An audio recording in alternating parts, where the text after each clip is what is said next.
Have you ever played a game like Portal and instantly felt that emptiness settle in? That uncanny vibe that you get? Maybe even a certain feeling of nostalgia, or maybe dread.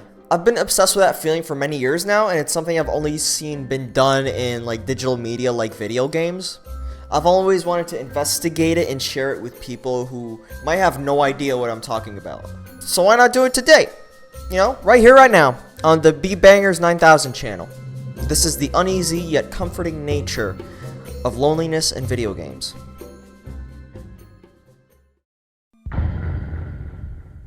So video games stimulate your auditory and visual senses in a way that no other medium does, for the exception maybe of cinema. But the thing with video games is that you actually have control over what happens to Leon Kennedy, for example, on your smart screen fridge. So the vibe of the game is instantly amplified because of that immersion. Most video games also rely on exposition, world building, dialogue to immerse the player even more into the game. Most times that's mainly done with NPCs that you interact with. I used to be an adventurer like you, and I took an arrow in the knee. But say there's a game with no NPCs, Better yet, imagine a game where there's basically no linear progression in which you can basically do whatever the fuck you want to because you're not necessarily constrained by... Guys, I'm talking about Minecraft, guys. I'm talking about Minecraft. Okay, you can argue that the villagers are NPCs, but they don't offer any fucking dialogue other than... You can basically replace them with ATMs. Is all I'm saying. The sheer emptiness of Minecraft, especially during the older days, like 2011, 2014, causes you to feel some sort of dread. Like, there's something wrong. Questions start to arise. What the hell am I doing here all alone? Why the hell are there abandoned structures randomly scattered all over the world? So loneliness starts settling in, and this is amplified thanks to the soundtrack, notably. C418's music filled with beautiful, luscious, lamentful synths. Talking about soundtracks. So the soundtrack of a game is super fucking important for atmosphere. It's what separates the original Metal Gear from Metal Gear Solid 3. And the graphics, the gameplay, the story. There are countless video games I can name right now, but I think there are mainly two that outshine most of them. I'm talking about Portal and The Last of Us. You can count their respective sequels in as well, even though that's kind of cheating. Let's start with The Last of Us. I'm not gonna lie, The Last of Us is partially responsible for me ever picking up a fucking guitar. What makes the score so damn special, though? I'll tell you what does. It's the simplicity. Most of the soundtrack is either recorded with a guitar or a Ron Rocco, and the musical composition is so elementary on some of these tracks. Take a listen.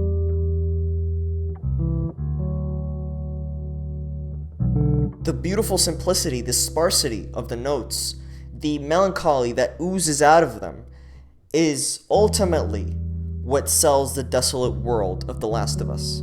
Portal's soundtrack, on the other hand, is a bit more different, you could say. It mainly consists of soundscapes and haunting melodies played by synths, and I think it's the perfect match for a game like Portal, which really relies on the unsettling and confusing nature of its premise and atmosphere. I think no other track captures this as well as Self-Esteem Fund, which is my favorite track of any video game ever. Take a listen to this.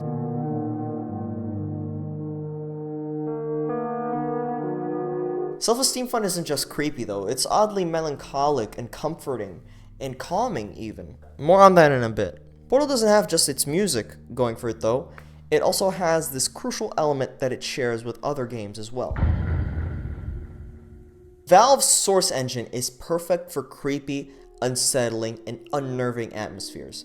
It bleeds into the realm of liminal space in a way that I think no other game engine does that well. Liminal space deserves its own video, but basically liminal space is an aesthetic that depicts a surreal place absent of people, and that actually makes it eerie and unnerving. It's basically the uncanny valley of places. Now, liminal space is kind of weird because although it does unsettle some people, it also sometimes offers them a sense of comfort, of nostalgia even. People have debated on why that could be, but I'm just going to read you user PJakes' take on it on Reddit. As you grow up, you start to learn more about the world. You don't know everything, of course, but you learn that the world isn't as mysterious and alien as you thought it might be.